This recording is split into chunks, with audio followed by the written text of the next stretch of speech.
So here's part 2 of the letter nun. So all that in the first hour there was to say the letter nun can be used as a prefix and as a suffix. Pretty common in both places. So if you look at nun vav resh, and because nun jumps out of mem nun vav resh menor expression, just that word menorah is a really convenient, easy word to see the way the whole language works. And if you think of the letter vav as a connector, then you could say mem nun vav resh, hey, then nun is connected to resh by the vav. So then you have to say, well, okay, what's really the value of nun? If it's used as a prefix, similar to mem, it can be the one who, the time at, when this is going to happen. I think of it as turning on a light switch. Turn on the light switch and the light happens. So the action of turning on the light switch is essentially what you have when you put a nun as a prefix letter. The nun at the end, if it's nun vav, pronounced nu, like Elohei nu, it refers to us, our, this is ours. It's the third person multiple plural suffix. Not me, not you, it's us. It's that third person position. But if you have vav nun, it's basically, when nun is at the end, it's the one who is doing it. Very similar to if it's a prefix letter. And I say that because I suppose if you looked online, or maybe if you go to some real official Learn Hebrew class, they'll tell you exactly what each of the prefixes and suffixes means. And I know that if you have the nun as the beginning, it's kind of like the third person action also. But I've never studied those things. Basically, I'm getting all this information from looking at the translation of the Hebrew words in the Hebrew Tanakh, in the Jewish Tanakh. It's like, if you end a word with nun vav, every single time it's like ours, it's possessive of us. So you just, how many verses do you read? And you learn, you pick that up. It's kind of like if you have a baby and you're speaking a language, it doesn't know how to go to school and learn to read. It does that later in kindergarten, first grade, second grade. But when it keeps hearing the same thing all the time, it's going to learn the language. That's the way it works with this Hebrew. If you just keep looking at the text, associating the written word with the translation, no matter what the translation is, you're going to learn some things.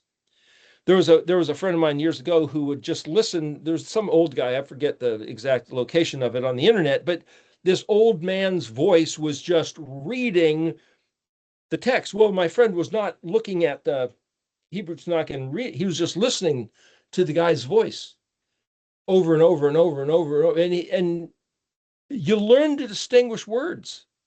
I mean, if you don't know how to write, you don't know how to look at the text and find which word is that, it's easy to do.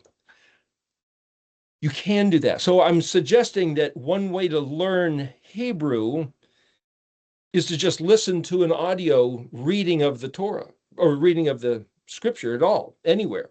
Another way is to look at the text, like this Stone's Tanakh. Stone is the publication. Art Scroll is the publisher. Anyway, you look at the text while you're listening, or you look at the translation and you try to figure out if you have an interlinear. They'll have typically a Strong's concordance number on top of the word, and you can look it up and you'll find that the words are different spellings. It takes a lot of work. You really have to put your mind to it. You can use Brown Driver Briggs. You can learn. You can use Wigram's Englishman's Concordance of the Hebrew. There's different books available, but what I'm saying is that to be at the task of noticing the different shapes of the letters. Right here in the black and white is the modern Hebrew, and the letters underneath here is the Sophite letters. There's 5, I call it a mini alphabet. Kaf, Mem, Nun, Pei, and Zadi are the only letters. And they, just so you know, in the modern Hebrew, compared to English, where if there's a first letter of a sentence or a proper name, we'll spell it with a capital letter. So it's a large letter, and all the other letters are what they call lowercase. In Hebrew, there isn't any uppercase and lowercase, but there is the 5 Sophite letters, which you could think of like uppercase, but they only appear at the end of a word.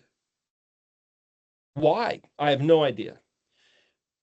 I haven't been able to locate, maybe somebody could tell, but I haven't been able to locate exactly when they were first used or why they were first used. Why is there 5 specially designed letters that only appear, not in the Paleo, but in the modern, and only at the end of a word? Doesn't make any sense. Is it cryptic? Did somebody put them there on purpose and not tell anybody else? Or do the rabbis know and, hey, it's our stuff, shut up and get out of here? They're not going to tell the rest of us. I have no idea. All I've been able to do with it is to say, hey, what if this little mini alphabet, if the whole alphabet can actually be interpreted, if you know the meanings of the letters, you can see a story play out, which looks like the gospel narrative right there of Yahushua, of the JC gospel story. It looks like it's played out in the 22 letters. Well, what if you try to do the same thing with the 5 letters? And the word Soph, like the word Yosef, Samic Pei, Soph is Samic Vav Pei. Well, that's also not just Soph, but Suf, as in Yom Suf, Sea of Reeds. So Suf, the Pei sounds also PH, P and PH, PH. So soup and Suf is exactly Samic Vav Pei, the same word. Well, what's soup? You slurp it up because it's liquid. Well, what's a reed? A reed is a plant that grows in the marsh where it sucks up water, grows real fast. Like a straw, you use to soak up. So a reed plant, like a straw, sucks up water. So Yom Suf is sea of reeds. Same word, Suf.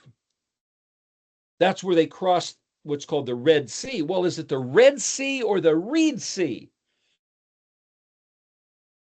The words get tangled up. Same place? Well, there's no reeds in the Red Sea. There's another place called the Sea of Reeds, which is closer to the other side of the Sinai Peninsula. So there's been some confusion over by the Nile River. Is like, well, is it the Red Sea or is it the Sea of Reeds, the marsh that they crossed? Maybe they didn't cross the Red Sea where the water stood up, 100 feet tall and they walked. It's like, no, it was the Red Sea. There's a little indicator on both sides, like a little obelisk thing that was set up by Solomon, apparently, on both the what's now Saudi Arabian side and also on the Sinai Peninsula side. And that's where they crossed. There's a wadi and they're surrounded by the mountains. And that's where the Egyptian army came in. I mean, that's where they found the chariot wheels and coral encrusted horse bones down underneath the this place of the crossing. It's they've found the artifacts down there still. Well, so what does the word Suf mean at the end? Well, it was certainly the end of the Egyptian army. It was certainly the end of the time that the Israelites were kept out of the promised land. It was the end of that. So Suf means to come to an end, but Kuf Zadi also means come to an end. Kaf Lamed Hey, the word for bride, also means to come to an end. Shin Mem Mem means to come to an end. There's a bunch of words that mean destroyed, fulfilled, come to an end, the completion. There's quite a few words. But the word Sophite means at the end. So these 5 letters appear at the end of the spelling of words. So if you're going to put these into a storyline, like the 22 letters, what is it? Well, the Kaf as a prefix letter means like or as. Memnun, hey, there's those 2 letters in alphabetical order that are so closely related. They both line up with the laver. Mem is like a a fish pond, and Nun is the living fish inside the fish pond that can jump out of the fish pond or jump up in the air and go back. He lives in there. Well, that's like a baby living in a womb until it's born. Well, Mem is number 40, Nun is number 50. Hey, that's like the Jubilee, number 50. See, I'm saying once you start talking about what's this letter and what's it mean and what's it associated with, all these things come in. Well, you count 7 sevens at Shavuot, and then you count 50. Some people think, well, you count 7 sevens, that's 49 days, and then you count 50 more days, so that's a total of 99 days, and then they keep Shavuot, just so you know. Other people think, well, what it means is you count 7 sevens, and then you count the 50th day.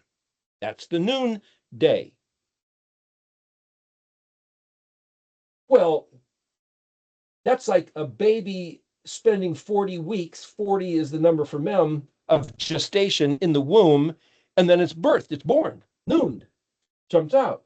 So the picture of Mem and Nun being associated, having to do with the laver, having to do with Shavuot, is something taking a certain amount of time, and then that happens.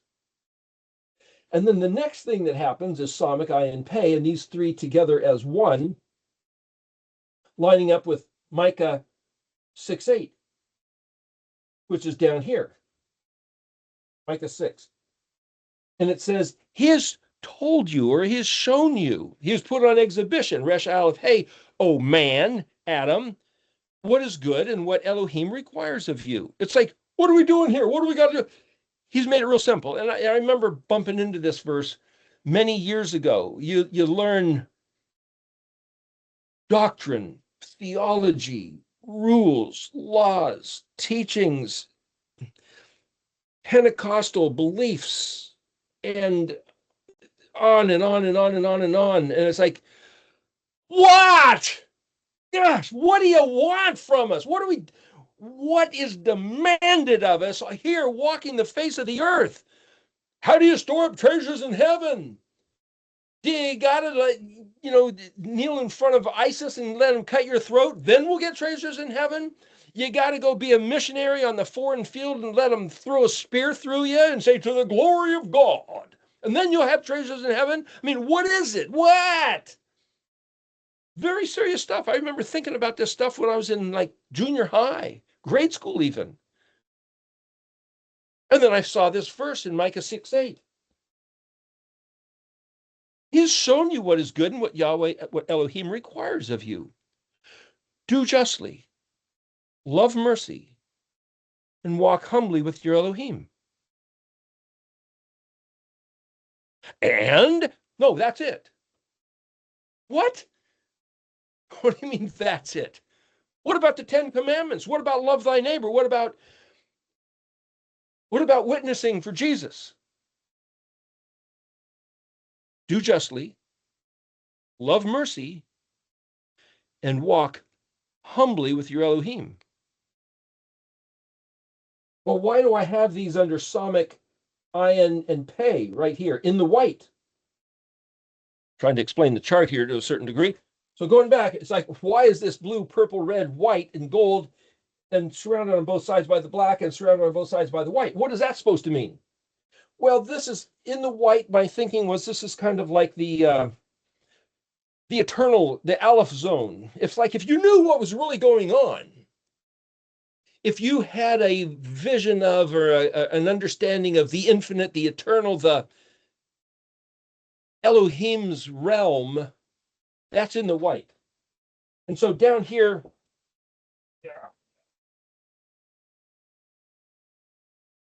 which I call the Rosetta Stone. Why the Rosetta Stone? Modern Hebrew, the Safite letters, the Paleo letters, and the Mishkan pattern. And if you know that, if you see the way that works, they all reference each other and you can line things up and see what it is. Okay, so Het Tet Yod, the name of Yahweh, the colors, blue, purple, red, white linen, those are the embroidery colors on the gate. That's his name. Yod, He, Vav, He, blue, purple, red, white, in my mind of association.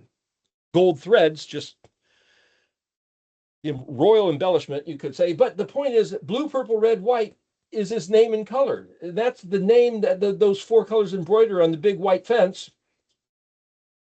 White linen fence. Well, again, Andrew Hoy was saying, well, he was thinking of the fences being completely blue, purple, and red. It wasn't a white fence. It was a blue, purple, red fence. The white linen, every time the colors are mentioned, every time the embroidery is mentioned, it's always those colors in the book of Leviticus and Numbers. Anyway, the point is, just for the sake of, you got a big white fence and you got the 4-color door. That's Yahweh's name on the, that's like his flag on the kingdom wall. That's his name in color right there on the gates of his empire, his estate, his castle, his house, his people, his set apart, his place in the midst of the darkness, the light in the darkness. So if this present darkness, to coin a phrase, is in this realm, so down here on that other picture, I have the black going all the way around. This is then, to know the truth is out here, the white. In this present darkness, ignorance and blindness of being sequestered here on this planet, whether it's spherical or flat, either way. The point is, here we are, but then there's this enlightenment of Yahuah's Shem, his name, his place, where he's at and where his people are at, Shem, within the darkness, to at least acknowledge his name compared to any other name of any other deity, and not just name Yahuah, but where's he at? Well, when he said Moedim, if you know Ayin Dalet, like down there, witness and testimony, but Ayin Dalet Yod, look in the dictionary, Edi, adornment, ornamentation, bejewelment. This is my bejewelment of my best testimony of myself, who I am and what I'm about, where you're at. So you see, I have to take the Hebrew words and put them all together and look at the spelling of the words and realize the word Moedim, that's the translated festivals, Jewish holidays. His bejewelment of the testimony of where he's at. Excuse me. That being said, he ain't at Christmas and Halloween and Easter. I'll tell you that much.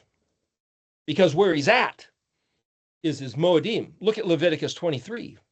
And just that little thing, you get that in your head, you get that in your understanding, you get that he allows you to see Resh Aleph Hey. To see Resh Aleph Hey also means to put on exhibition, or he allowed himself to be perceived.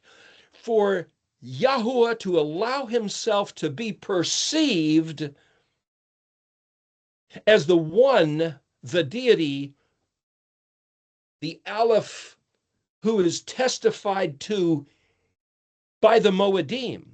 And when he says, do not bow before any other El Achar, Elohim Achrim.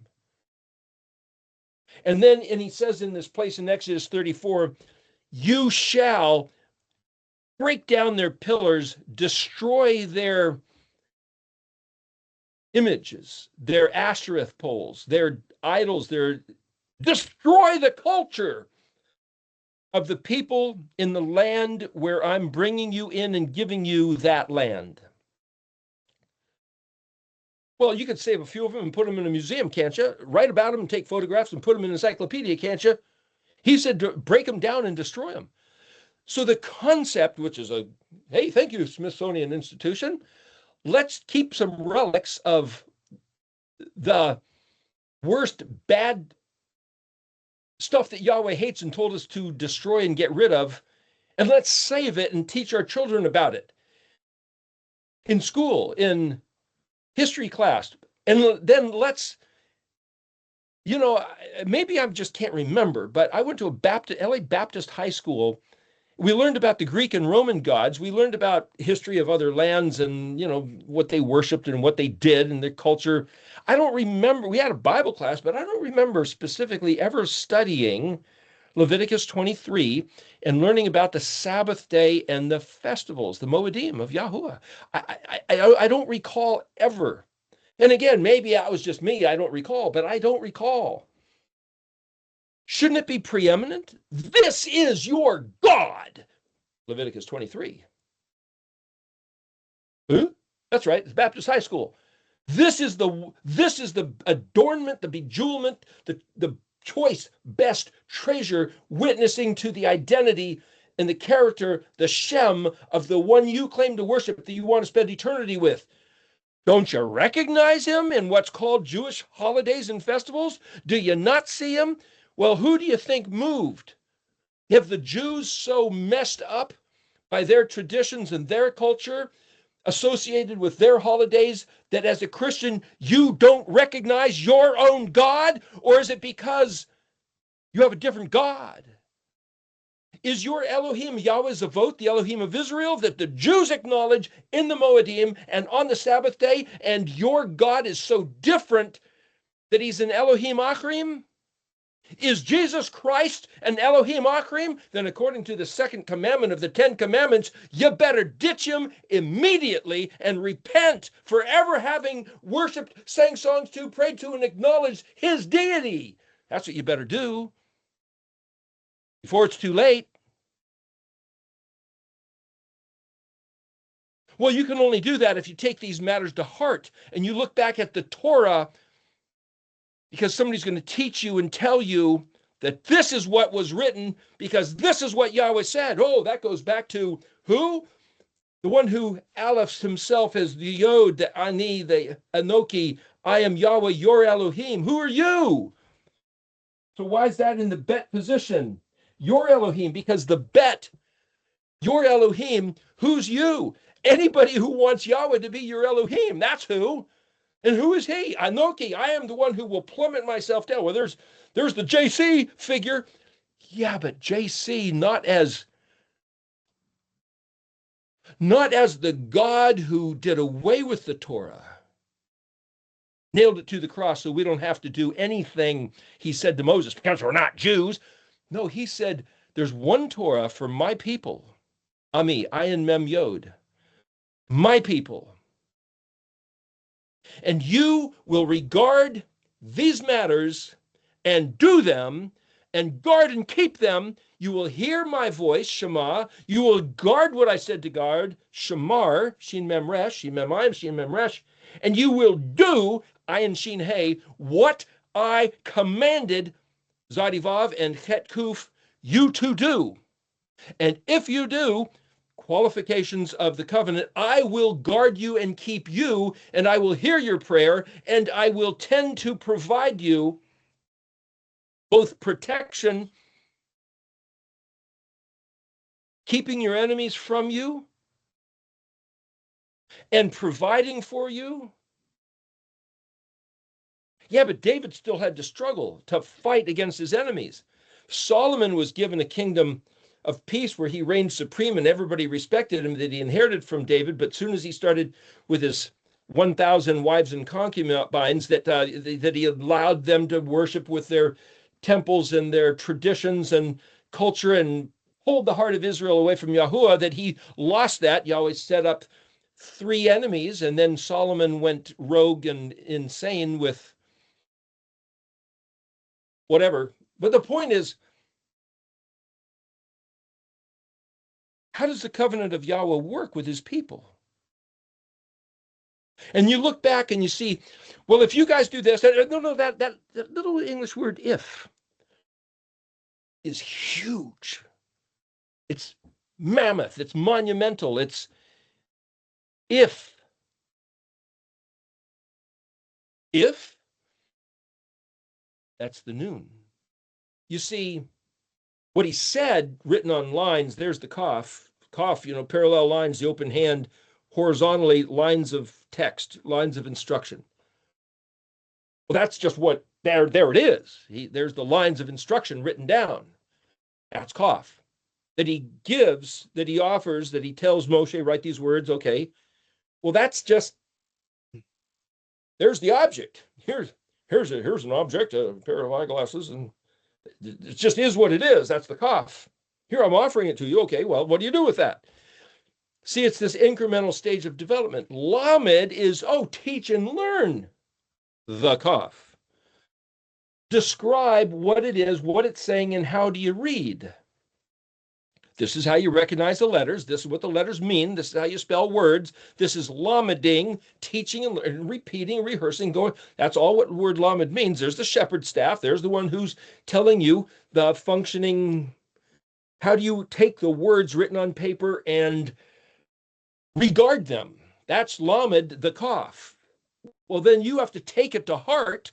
Now that's the mem. That's what's your affectionate response? Is it like, yeah, whatever? Is it disdain, abhorrence, reproach?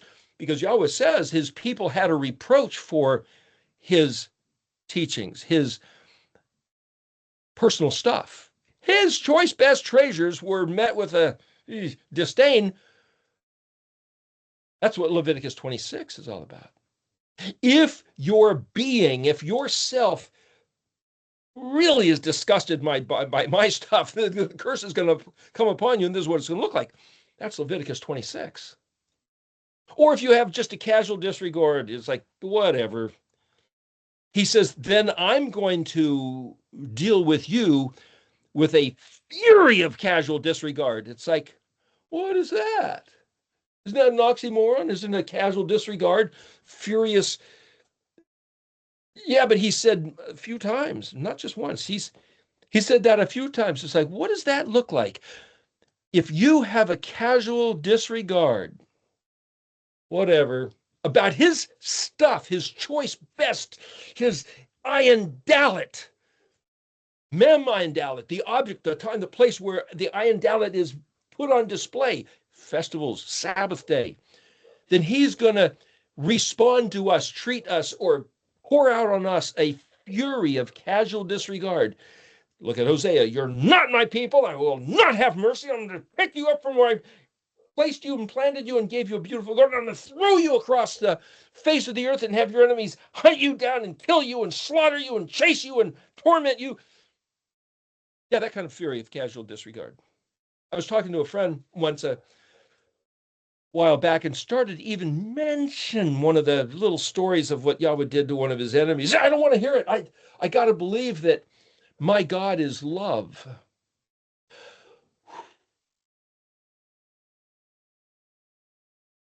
Graceful and merciful and forgiving. God is love. Now, Yahuah has that characteristic, but he also has this other characteristic. It's like, I don't want to hear about that. You don't want to hear about that. Okay. What's the Shem of your Elohim?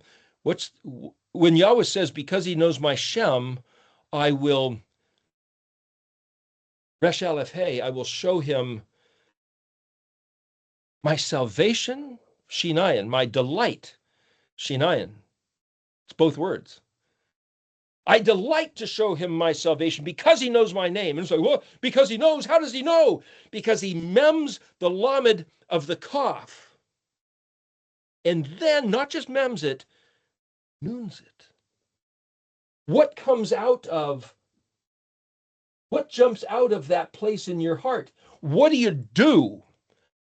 Because you have taken into your heart the warm affection as a mother who's pregnant, nurturing the developing seed within her, who's then going to be birthed as the baby, but you are the one who's birthed as your own baby, as it were, unto eternity. That's the model that you're going to do justly, love mercy, and walk humbly with your Elohim.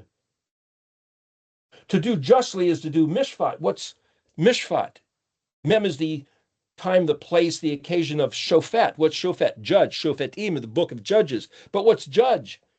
Shin peitet. Peitet. Shin is that which belongs to. What's peitet? Stalemate. Equal balance. Balancing of scales. Do everything where do what you say you're going to do. Balancing of scales. Give what is due. Withhold from what is due to be withheld. How do you do that? Well, you got to think about it, first of all. You got to know that there's such a thing called shofat or mishpat, and you got to figure out what does he think that is. And then when it says love, mercy, rachem, chesed, and rachem is compassion, love. If you love something, you're going to look for the occasion wherewith to engage it. You're not going to try to avoid it. You're going to look for the time. Hey, when can we do this together? When can I talk to you? When can I go for a walk with you? When can I go have a bite to eat? When can I have the occasion to provide mercy and provision for somebody who needs it? And Isaiah 58 specifically widows and orphans, the oppressed. You think if you guys just miss a meal, then you'll catch the ear of your God in heaven. He said, let the oppressed go free.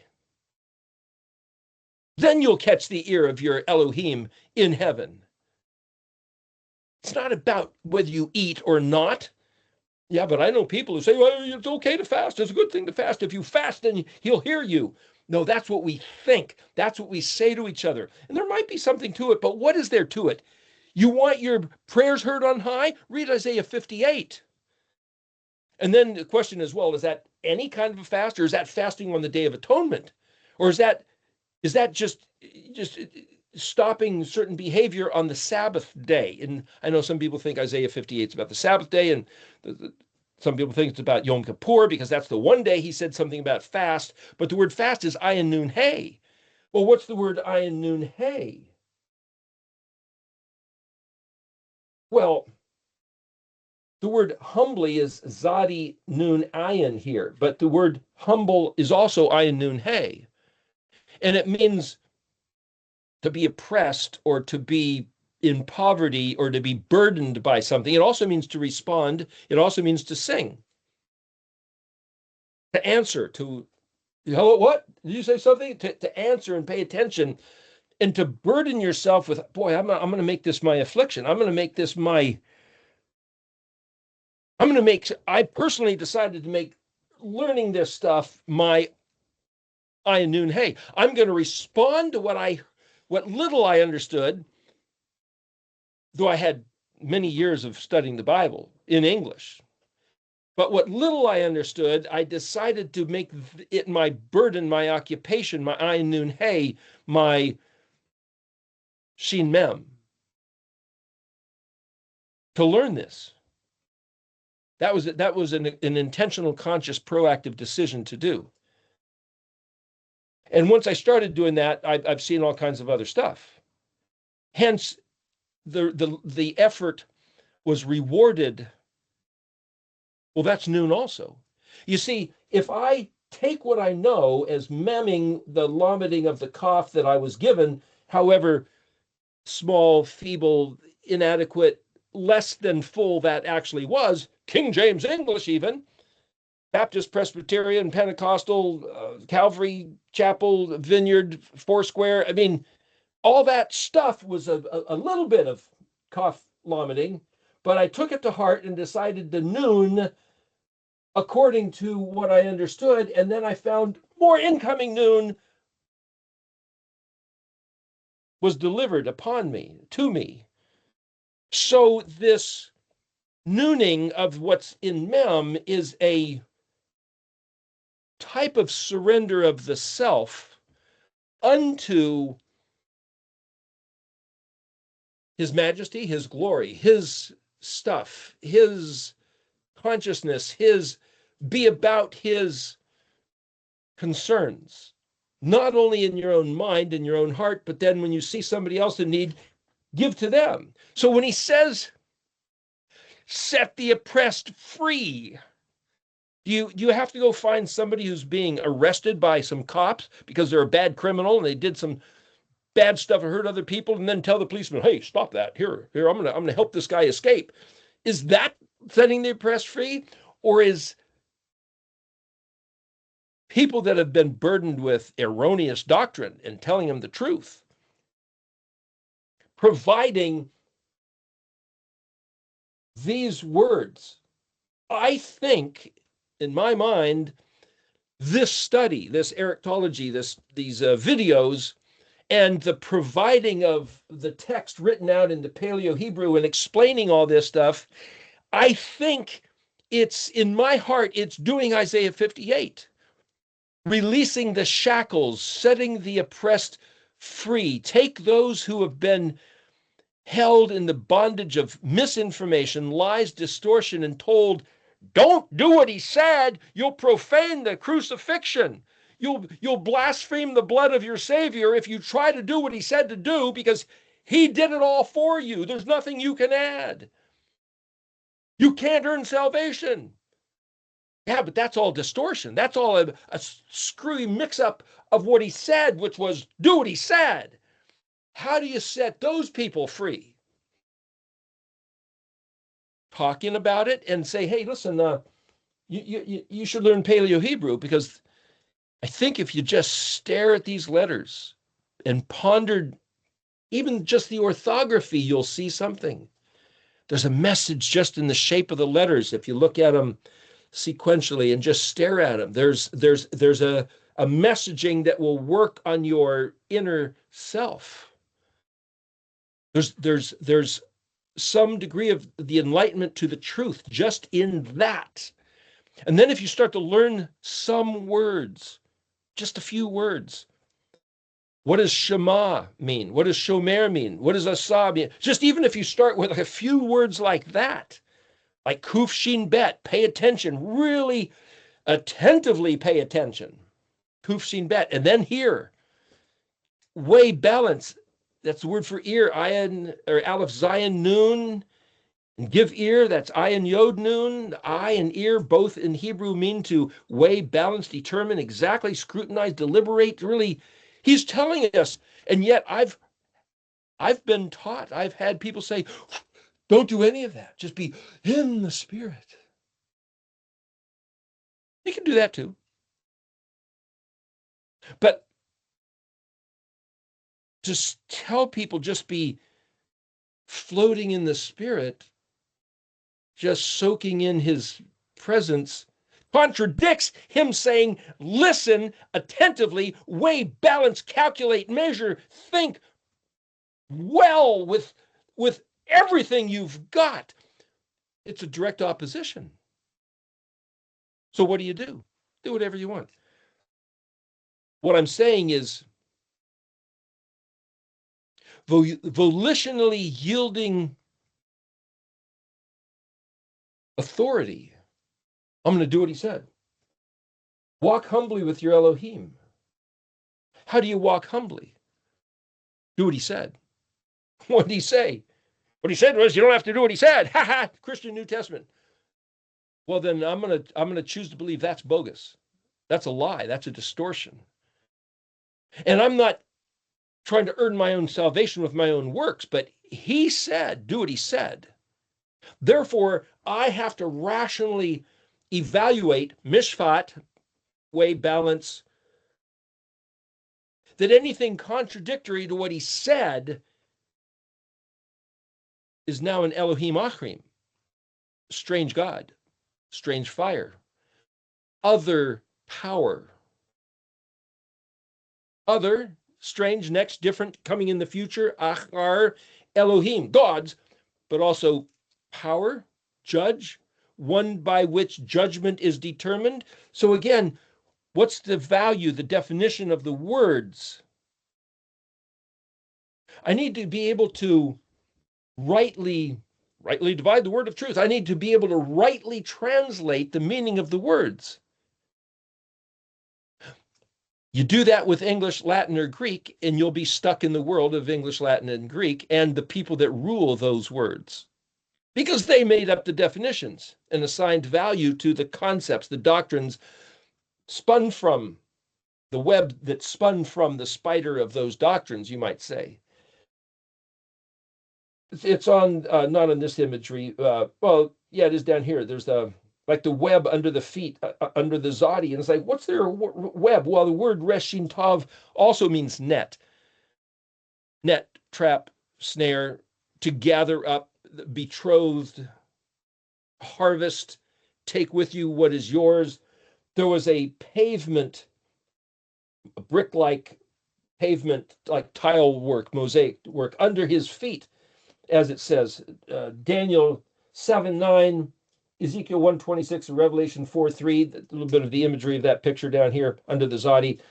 What I'm saying is that, let me go back to this. If the big white fence has his name, what's the name? The purple. Well, what's blue? They say that blue is the color that police wear, the color of the sky, because it speaks of the authority, the authority of the creator who put this place here, blue. Now, I never thought of that when I saw blue, but okay, if that's what blue means. And then you go, well, wait a minute. Blue is in Hebrew is the word tehillet blue. That's the color you're supposed to have on your tzitzit thread. And there's something special about the blue, but the word taf, kaf, lamed, tav is techalet, takalata, kaf, lamed is all, every, each, any. Yod kaf lamed, he will have the power and capacity to prevail and contain it all. Kaf lamed hey is the word bride. So there's something about this color blue, which is to say, his stuff, do what he says, be his bride. I mean, there's all these concepts about the color blue. What's purple? Think of royalty. Well, what's the Torah? Royal decrees. What's red? Adam, blood. The word dam, dalet mem, is also likeness and silence. Shut up and do what he said. Oh, het kuf means imitate. It's also law and decree. Constitution, het kuf. Adam, just do what he said to do. What's it look like? Do justly, love mercy, walk humbly with your Elohim.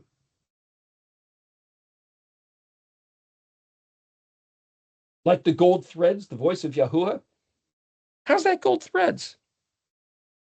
Some of this chart is, quite a bit of this chart is my own personal perusings of the matter. If he has the embroidery blue, purple, red on white linen, and every time he mentions it, it's always in that order: blue, purple, red, blue, purple, red, blue, purple, red, with white linen, and then there's gold threads, and it's like, what's the gold threads?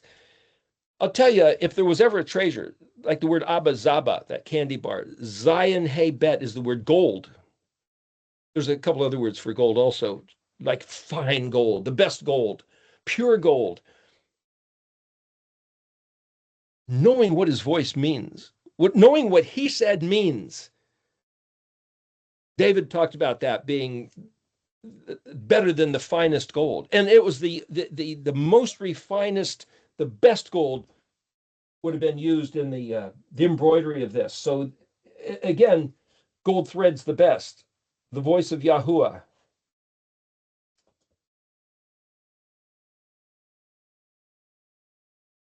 Do you have any idea what he said? Do you have any idea what he means? Do you have any idea why he gave us the Moedim? Jewish holidays. Yahuah's choice best adornment, bearing witness of his Shem, his name, his fame, his reputation, where he's at. That his people are commanded to observe and keep and do throughout all their generations forever. Ed Olam. And yet the Church, Council of Nicaea, thank you, St. Constantine, forbid them. Doesn't that tell you something?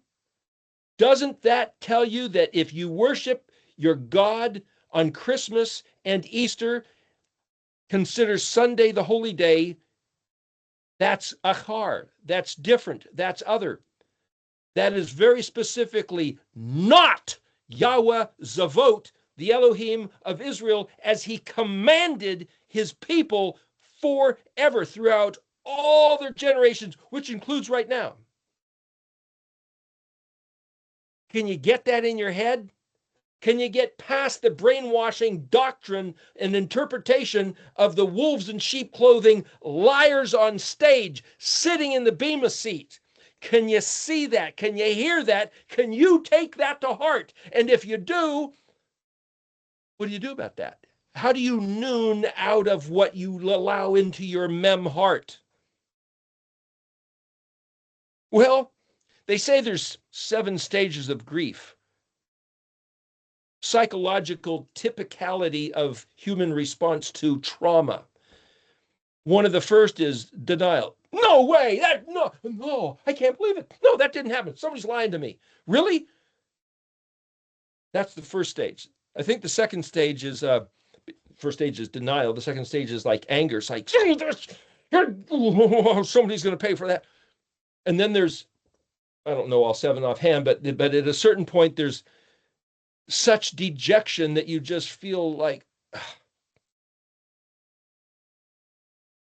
you got nothing, no energy. See, the energy is cranked in and then drops you.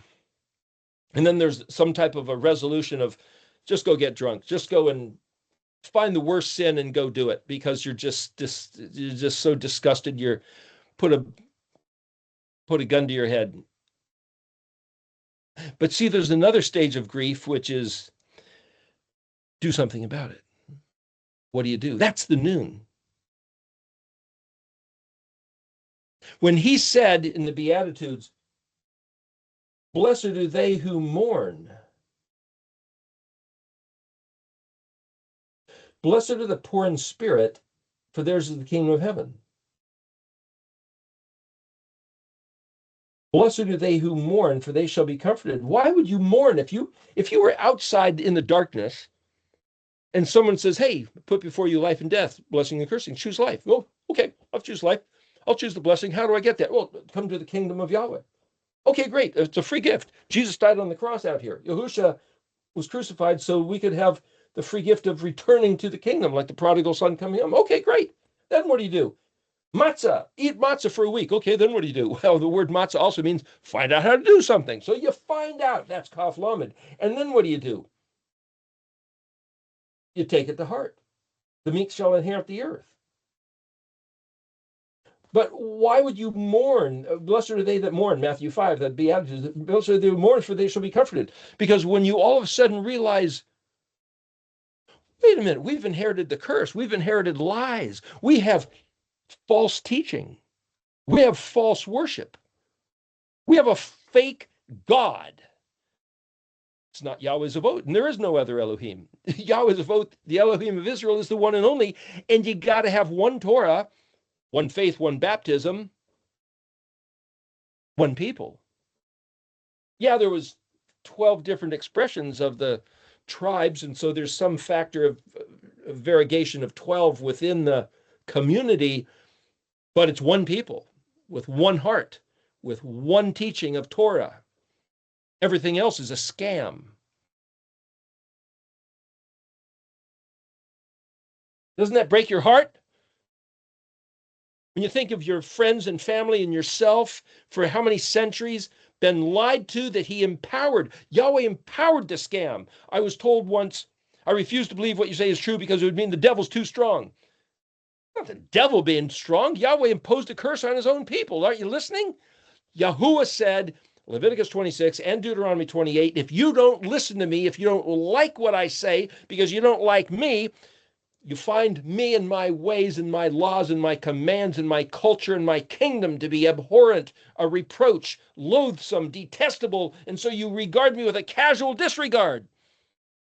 This is what's coming, and that's what's happened over all the face of the history of the earth. And here we are, which throws us right into, right after Deuteronomy 28, you get Deuteronomy 29, Deuteronomy 30. When all these things have come upon you, which has happened, the blessing and the curse, then you will return to these words I tell you today. And you shall listen, and you shall take them to heart with all your heart. You will return. Well, to return is spelled Shin Bet. Shabbat is Shin Bet Tav. You will Shin Bet Tav. That Tav suffix means you will. When all these things have come upon you, Shabbat, you will return. It's interesting that the spelling of the words is fit in, that's what we're going to do, because he already told us this is what you do. When you get to the point in time and space, here and now, This is what you noon after you mem, because you've lamented and realized you were lied to, and the culture of the entire planet has been in upheaval and distortion because Israel betrayed the covenant with Yahuah. And now we can change all that. We can come back. We can tip the scales of the teeter-totter.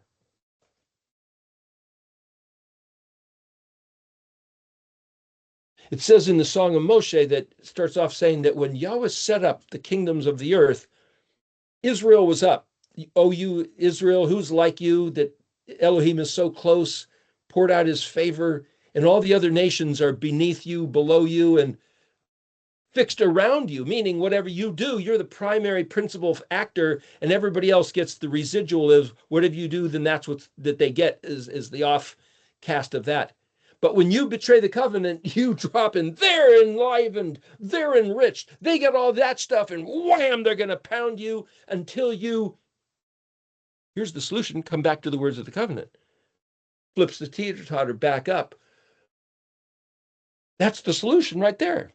Hence, the letter noon is almost like this lightning bolt. The one insect that he said it was okay to eat was that whose leg goes up like a grasshopper, a locust, a cricket. It's the shape of the letter noon. The idea of the sprout. How do you bring life back? How do you, like in the ALEF-BEIT song? So that from Mem, a blessed noon rebirth, resprout, rekindle, come back to life. So you look at Yeshua in the grave, and he was put to shame and humiliated, Kaf Lamed Mem. But there's a turnaround that happened. Samik, Nun, Samik, Ayin, Pei, Zadi, bursting out of the grave. See, there was a Mem is at the bottom, and then Nun is the turnaround. I mean, if you just study the letters and look at the story, I think it's pretty evident. So Nun is this spring sort of action. Again, that zigzag sort of shape. The word derek, dalet resh kaf, means way, manner, method, mode, reason, purpose, goal, aim, mission, objective, how to bend the bow. So he tells us that's lamading his kaf. The Yashar derek, the straight path, the straight road. He says, this is, I'm Yahweh's vote, this is my ways, this is how you become my people. You do these things this way. And to yield in one's heart and say, okay, I will do what he said. I will do things his way. That submission, yielding to his authority. That's nooning from the mem. And then what does that look like? It looks like what's on the Samik, which we'll talk about next week. That phrase, derek, means how to bend the bow. But dalet resh is also generation. Kaf suffix means you. So you could say, well, the word derek is not just way, how to bend the bow, but it's your generation. It's like, well, who's supposed to be doing this? You guys right now. Yeah, but how do we know this is the right time? Because we're thinking about it, talking about it, looking at it, and so this is us now. This is the right time because it's, you know, Moshe was told, he was at the burning bush, and Yahweh says, you're going to come back to this mountain, and you, the whole people of you, the 3 million of you, is going to worship me on this mountain. And Moshe said, could you give me an indicator, a little token, a little coin or a little thread or a little thing that I can, some kind of a sign that I can use as a proof that you're really going to do that? And Yahweh says, yeah, when you guys come back and worship me on the mountain, that's the proof. It's like, oh, it's like, oh, okay. All we have is the fact that he said so. He said, Deuteronomy 30, verse 1. After all these things that come upon you, you will come back and you will worship me by taking these words to heart. Well, that's what we're doing right now. That's the proof. That's the same proof as going up to Mount Sinai was the proof. This is the time. We're the generation. This is how you bend the bow. That yod, the seed. Kaf, lines of instruction. Teach, learn. Lamed, acknowledge the authority. Mem, take it to heart. Nun, become as the seed sprouts within you, transforming, transfiguring, taking over. Samik, what's in the heart gets expressed. Definitions of words become doctrines. Shema, Shomer, Asha. Emuna, what's faith? Well, if what you're supposed to hear is Torah, that's the Kaf Lamed. What you're supposed to watch, keep guard, that's the Mem. Waiting, wanting, loving, the nature of the interior regard of the task, the surrounding room, the mother who sacrifices herself for the sake of the child, not only the one inner room, but once the child is born, and the tending and doting on the child to help the child. That attitude is the Mem. Then what's Nun? Become. The Nun is the seed developing and then being birthed as its own entity, but the seed is the Yod. What's the Yod? Yeshua gave the story of the parable saying that's the word of Elohim. So the same way, as I said last week, the same way that the virgin birth, Miriam, the woman, provided herself, her body, for the seed to be, the seed of Yahweh's word to be planted in her, and it became a blend of Adam and Yahuah's DNA. Well, if that seed is his word, then for us to be the incubation vessel, taking his word, not the doctrine of the church or of some other teacher, but his word. That's why the benefit of learning his language, it's his word. To take his word in, there's a zygote, there's a new being created. It's a blend of the human and the divine. Well, that's you unto eternity. That's what that is. So you become a manifestation, just like Yahusha, of the virgin birth. Only you're both the virgin and the one being birthed. If you take his words within you, accept them, receive them, and then that seed sprouts, that's the Nun. That's also the Zadi.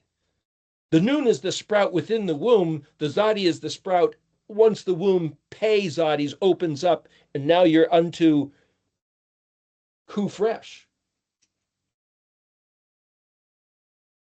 It's the picture. So if the Mem is shomering, guarding, keeping, watching over, tending like a pregnancy, then Nun Samik is the doing. That's the Ayin Shin Hey. And then the Samik Ayin Pei, the do justly, love, mercy, walk humbly with your Elohim, that's the faithfulness. That's Ayin Mem Nun Hey. So having faith is kind of expressed as, well, just believe. Believe that he said you can have eternal life. Okay, I believe that Jesus died on the cross and I can have eternal life. Okay, you're done. No, Amuna is, look at the definition, faithful, taught, trained, skilled, experienced, found to be trustworthy and faithful to do the task that you were entrusted to do. And you were given certain things, Pekuf Dalit, and then he's going to come back to find out whether you've kept those things, Pekuf Dalit, pass in review and be held accountable, like the parable of Yahushua saying there's a wealthy man who gave talents, went on a journey, came back and said, show me what you've done with what I left you. That's Pekuf Dalit. Well, what did he give us? He gave us his word, his seed, his voice, his ayin dalits, his moedim. What'd you do with it? Yeah, I decided we didn't need to do anything. That's like the guy burying it in the hole. Well, they told me. Yeah, what did he say versus what did they tell you? Which Nun did you allow to affect your Nun? What incoming information? So then if Shin Mem Ayin, Shema, kind of conceptually lines up with Kaf Lamed and Shomer with Mem and Asha with Nun Samik and Amuna with Ayin Pei Zadi, what's the Kuf? I could see the kufas rise up and expand. Well, that's like this meod, mem aleph dalet. That's the intensity, the fervor, madly. Well, what's before that? What's at Hey Vav Zion or Het Tet Yod? Well, in my mind, that's like Ayin Nun Hey, which is the to burden yourself, and then Bet Het Resh Tav Yod Bachardi, I have chosen. I have chosen to burden myself with the information of behold this man, and to be of this ilk, of this people, of this kingdom, of this. So what I'm saying, why I'm illustrating this is to say, you look at certain words in the scripture, you look at certain words in the dictionary, you fit those words into the placement of this, and all of a sudden this whole thing kind of comes alive with the meaning of the chronological elaboration. And in my estimation, it's perfectly clear, perfectly easy to see. So nun can be seen as the result of mem. There's a word that's spelled lamed mem ayin nun. There's no word in the dictionary that's lamed mem nun, but lamed mem ayin nun means in order that, or for the sake of. Lamed mem ayin nun. Well, lamed's a prefix letter. It means unto or according or belonging to. Mem, well, that's like the one who or the place of taking these matters to heart. What's ayin nun? Well, that's ayin nun hey, is to be burdened by this thing or looking at it or responding or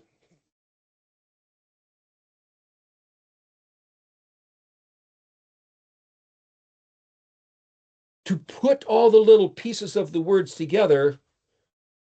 Lamed mem ayin nun, for the sake of. So mem ayin nun. Well, what's ayin? See, you can look at a word as just that's the way it's spelled, or you can say, well, what are the two outside letters? Mem and nun. Hey, that's the pertinent, that's labor. What's the ayin? The one is in between. It's the heart of the body. If the body's mem nun and the ayin's there, the ayin literally is the word eyeball, but it means weigh carefully, balance exactly, scrutinize, deliberate, really figure out what this thing is. And so when Yahuah says, because he knows my Shem, my name, Shin Mem, I will show him my salvation. That's Shin Ayin. Well, if Shin is that which belongs to, then you could read it, because he knows my name. What's name? Shem, Shin Mem. Well, that's what belongs to Mem. Shin means that which belongs to Mem.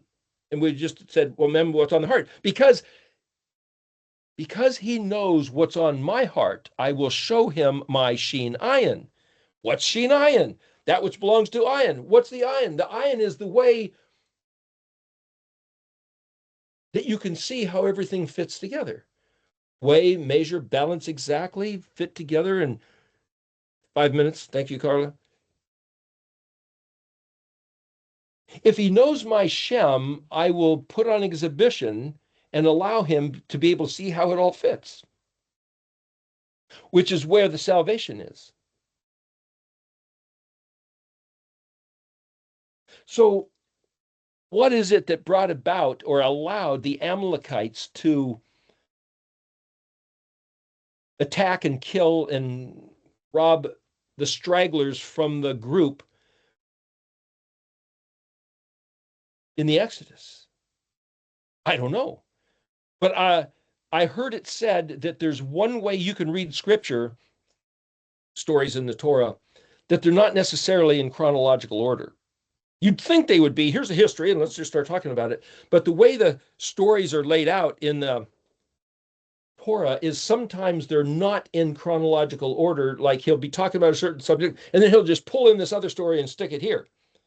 And then he'll go on. It's like, yeah, but that happened some other time. Why did he mention it here? Because of the significance of the point of mentioning it. That's why, because of the idea of it. So I didn't look back at where it's placed, but you could look at it and say, here's another similar story. The people started grumbling and complaining, and all of a sudden they come up to this one camp, and there's vipers that start coming out, snakes just kind of coming out of the rock, thousands of snakes, and start biting people.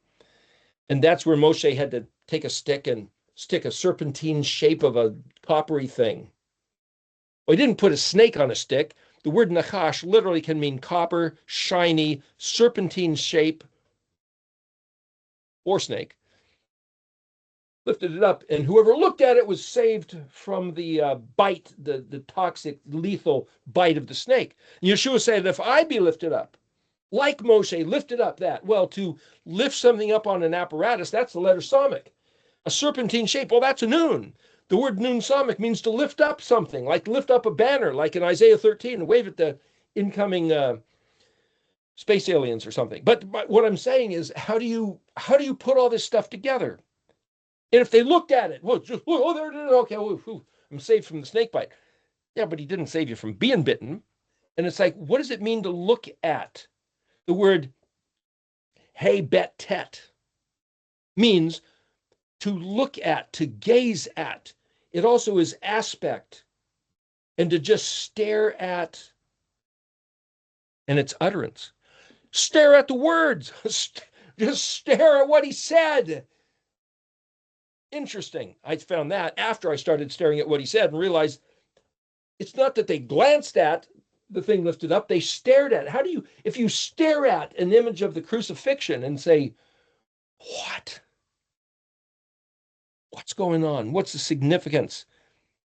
You stare at this thing Moses lifted up, a serpentine shape on a stick. What am I looking at? What is this supposed to do? Stare at these pictures, stare at the letters, stare at the alphabetic letter sequence, stare at the spelling of words. Vav is between Hey and Zion. Vav is a connector. Aleph, Vav, Resh. Vav is connecting Aleph to Resh. What's Aleph? I will, I am. What's light? Aleph connected to Resh. But Vav is the common man. Resh is the exalted man. So what's Aleph? Well, that's Elohim, but it's also the self, the agency of the independent agent who is given a life with consciousness. You and me, this ourself. We're an Aleph, and we're given the task, the opportunity to enter the earth as a Vav man, born of the woman who's going to face death. But we can become the Resh man. How? By looking at what he said, taking it to heart. Hey, it's right here in the. So all of a sudden you see, wait a minute, this progression of letters is the path of salvation, of eternity, of becoming the Resh man unto eternity. Once the grave has opened up, the resurrection, and we all coof up unto the status of what he said to Daniel.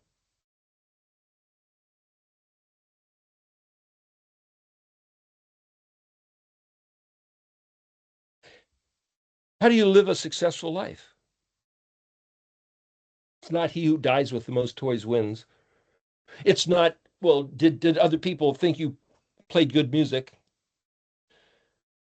You know, it's interesting. Some of the best musicians, Bob Dylan was given I think, a Nobel Prize for literature for writing songs, and he said, and I've heard Paul McCartney say, and some other people say, I mean, even I think Paul Simon said, "Hey, I didn't write these songs. I heard them. I got them. I received the download from what they call the muse, hence music, amusement. I received it, and I just happened to be the guy that the powers, whatever, chose to allow to be the vehicle to dump this stuff out here. And then I get some money for it, and I get some prize for it. Gee, thanks. But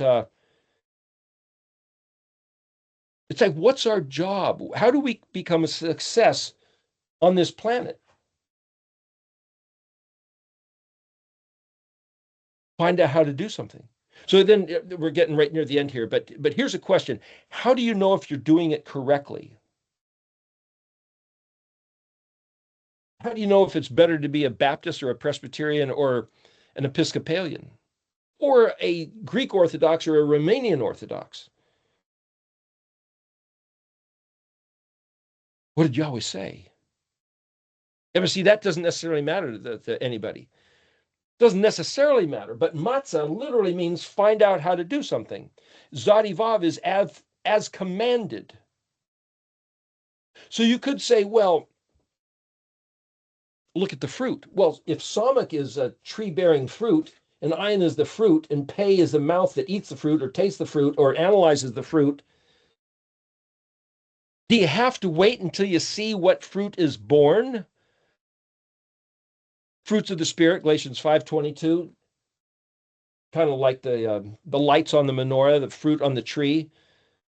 But see, if you have an incorrect kaf, you'll have an incorrect lamed, an incorrect mem, an incorrect nun, an incorrect samach, and so the ayin will be bad fruit. But because that's the fruit you bore, the mishpat that Elohim built in the universe is according to man's way, it will be measured back on his own head. And if that's the pay, you're going to eat the fruit that you bear.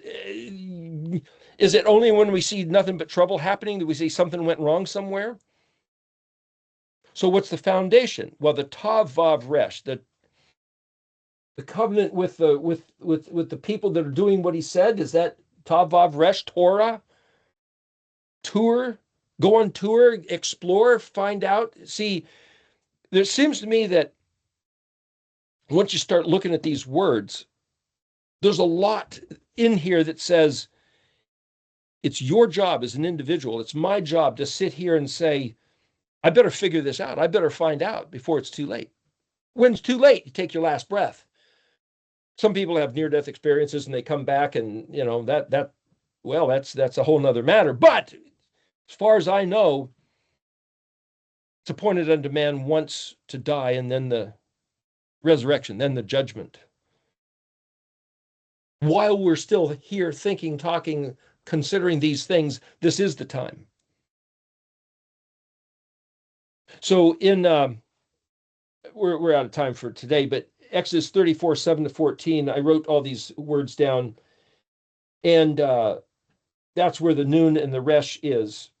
The whole idea that nun is what we mem of the seed, his yod, which is his word written down, kaf, that we're supposed to teach and learn, lamed, that we take to heart.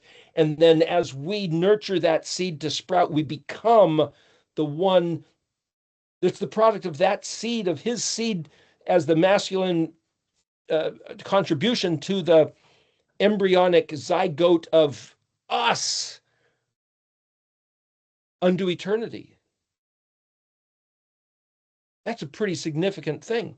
That's just reading what's here in these letters, depending on what value you give the letters, and then everything else that what becomes. It's like, this is us unto eternity. That's what's in these words.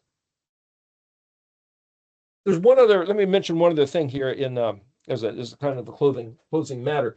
Although it's a big matter, it would take too long to go through the whole thing. The way this chart is set up is that consider what each of these letters means to say, in this case, the nun, according to,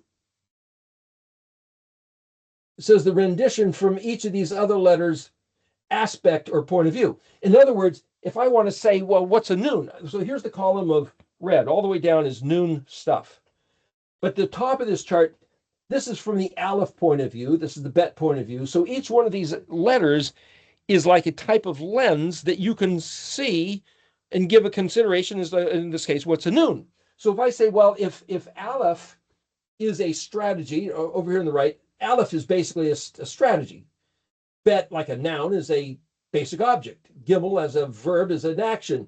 Dalet's a comparison. Hey, a simple type. Vav, a simple function like and, or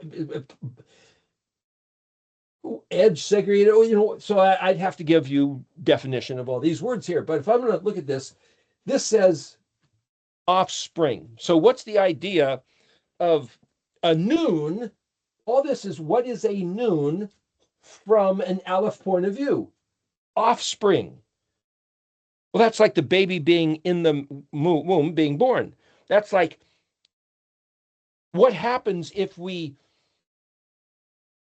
treat his words with a casual disregard? That which offsprings from our attitude is Leviticus 26, Deuteronomy 28. chaos and upheaval and everything going kind of like world history for the last 3,000 years. So that's just as the basic strategy of what's going to happen as enough. What's the basic object or the simple noun object that shows you something about the noon? Fish. Well, they say that like the fish in a pond, but they don't draw it as a fish. They draw it as a sprout, a seed sprouting. This is the simplicity of what's the basic object that makes you think noon, fish.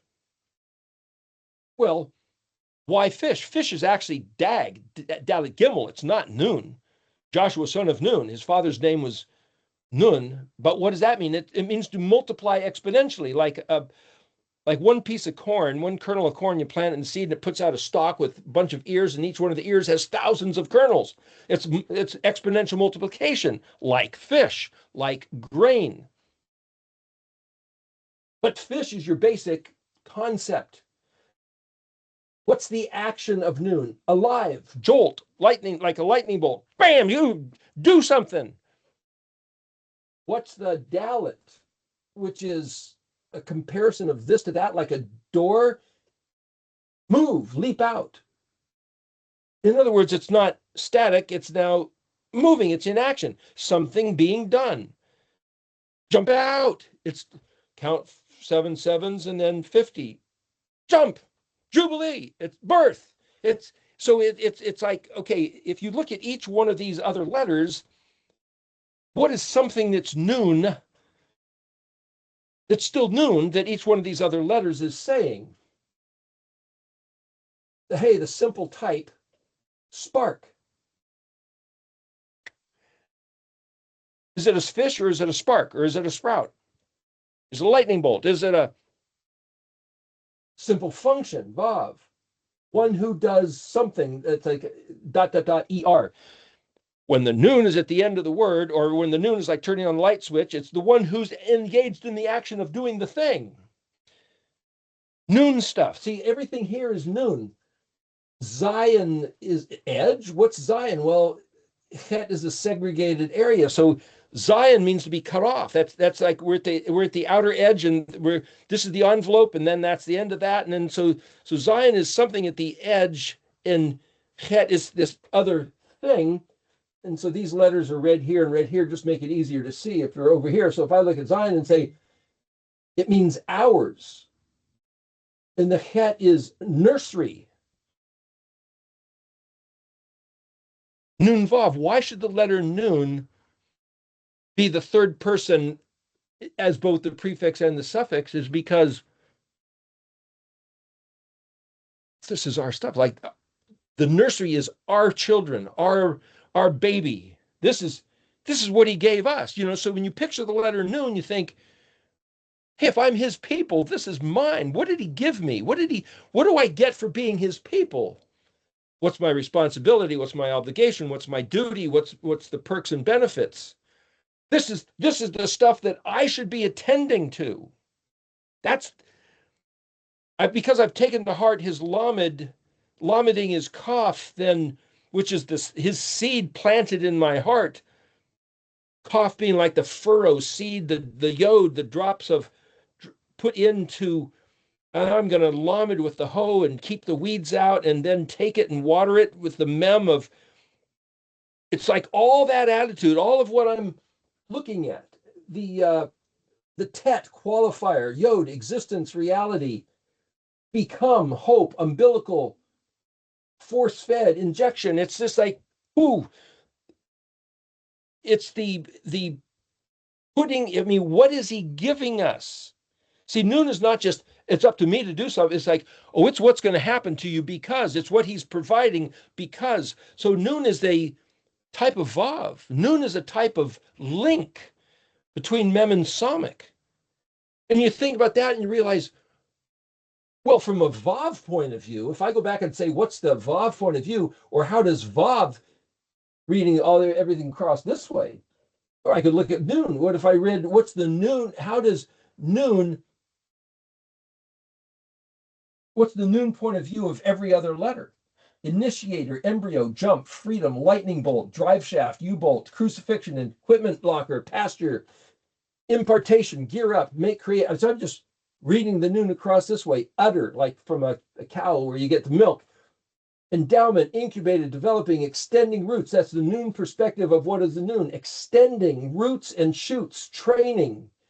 Now go, bear fruit, understanding, directional, specifically calculated projection, blazing, resurrected, regenerated, poured out, stinger, trigger control, spirit, surety, guarantor, confidence. See, if you read across, that's just the noon perspective of every other letter of the alphabet gives you this.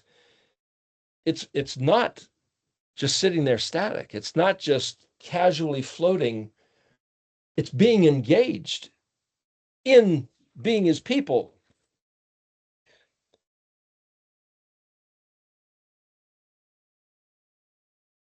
There's this before, there's the after, there's the noon. It's a transformative effect. So what do you do with the information? What do you do with the enlightenment?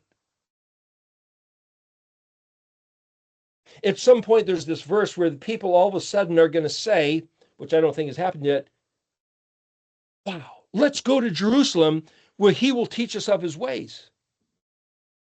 Why? They're enthused, but they don't yet get it. They don't have the whole thing. It's like, we got to do something about this. We understand there's something that we haven't gotten. Where do we get it? Jerusalem. Let's go to Jerusalem. It's like, well, do we all have to buy a ticket and go to Jerusalem? Well, maybe the men should for 3 times a year. But what is Jerusalem? Yod, Resh, Vav, Shin, Lamed, Mem. That's Jerusalem. Let's go to Jerusalem where he will teach us of his ways. It's like, wait a minute. Resh, Vav, Shin can also mean poison.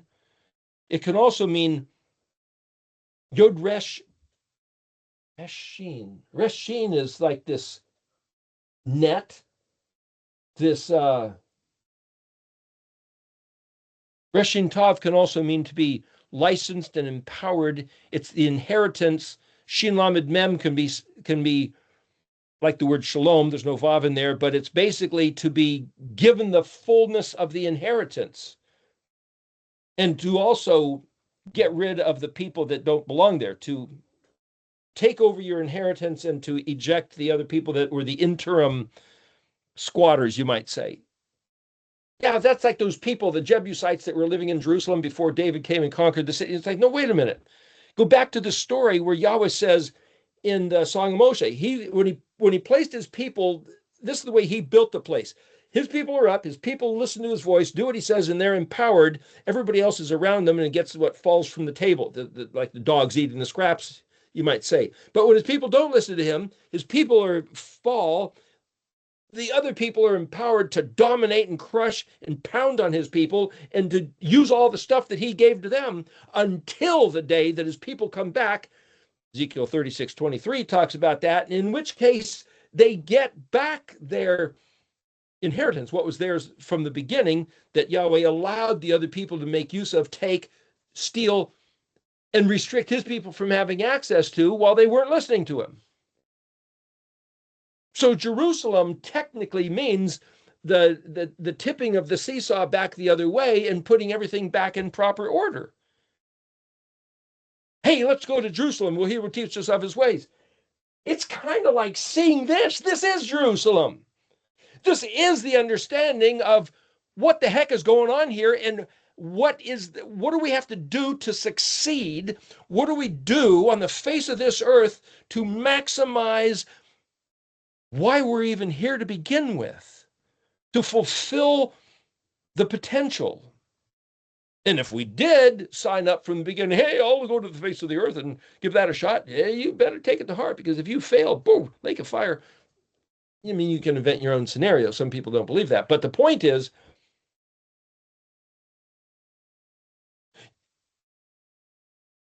one other real quick thing in Proverbs 5, the first 5 verses in particular, but that's actually all, I think there's 20 verses or something. He says,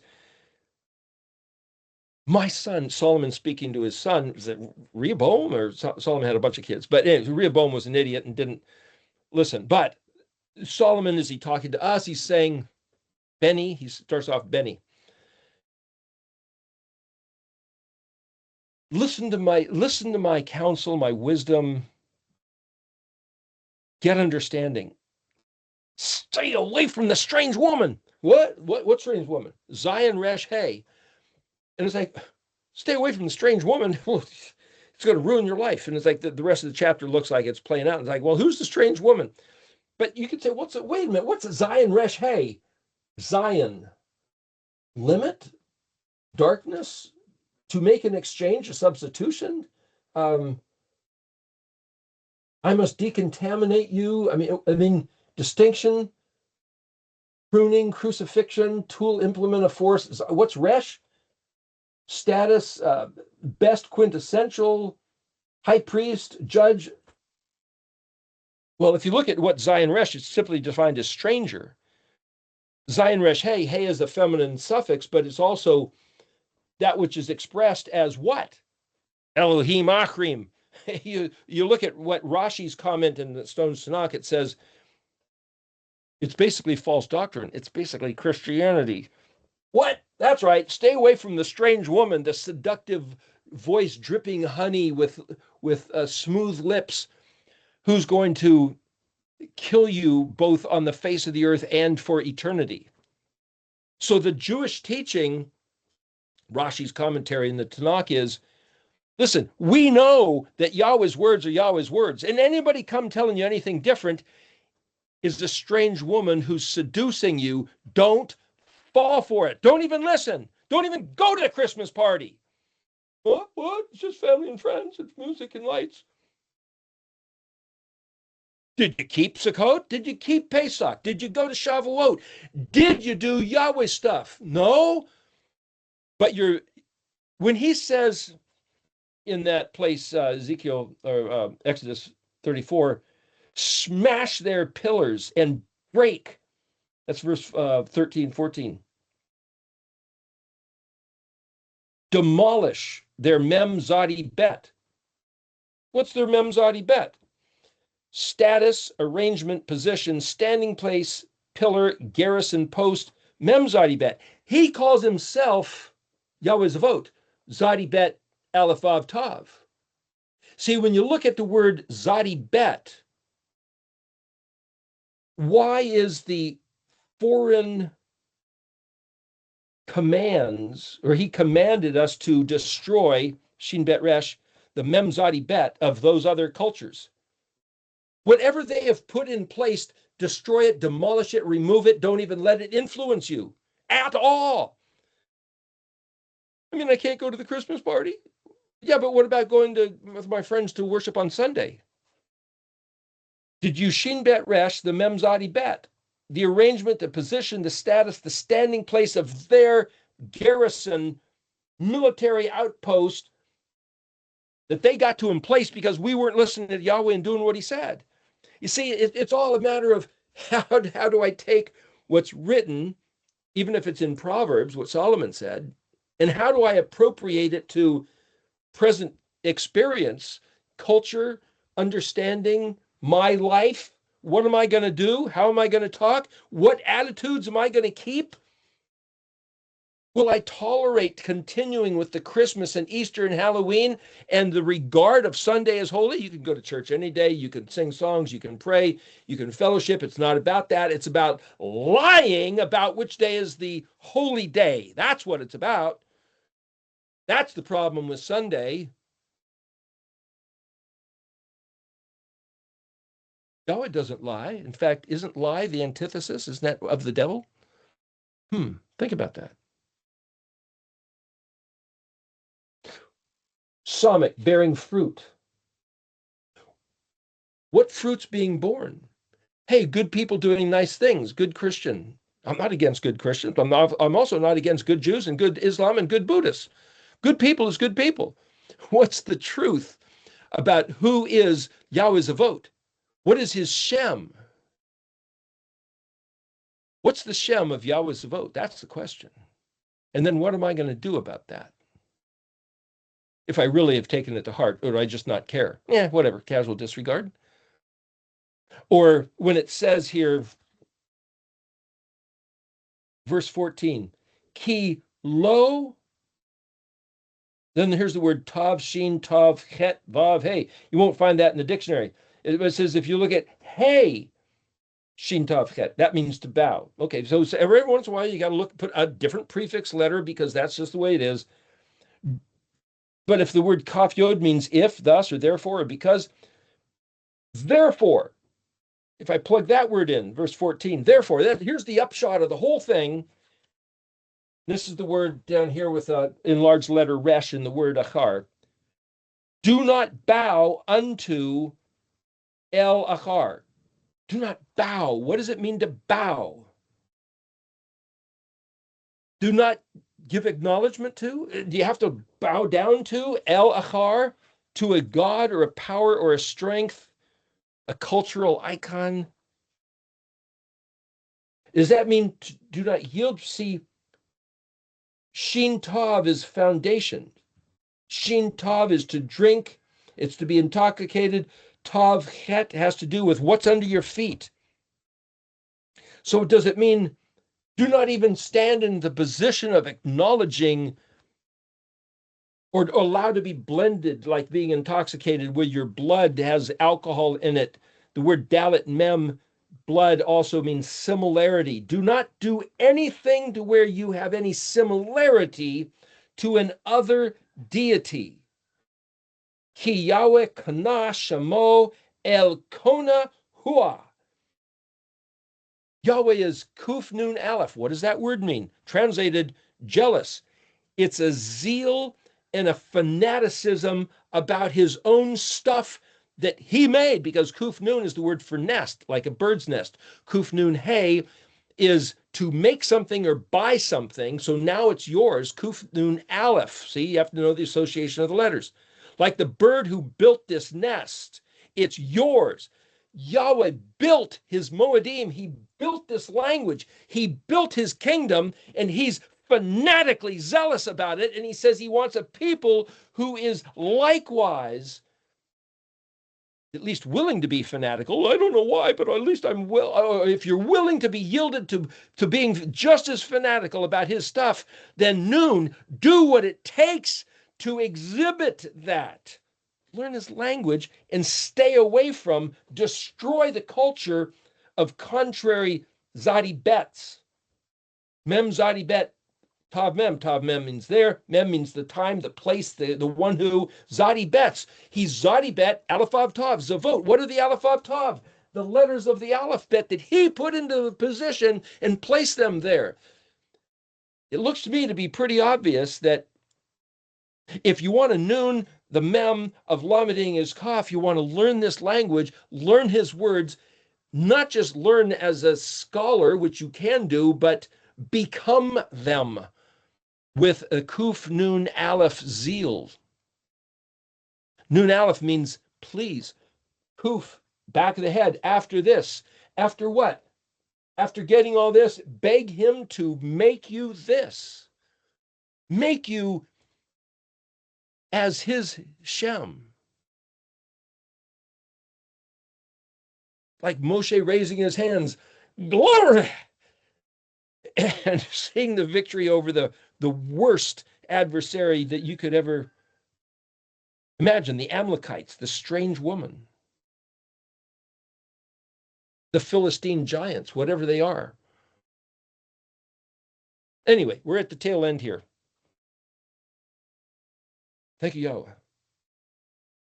Help us to noon. Help us to be your people doing what you said. Thank you for bringing us here, showing us your words, and empowering us to be able to comprehend, to incorporate, and to be your people. Thank you. B'Shem Yahusha. Amen. Hallelujah.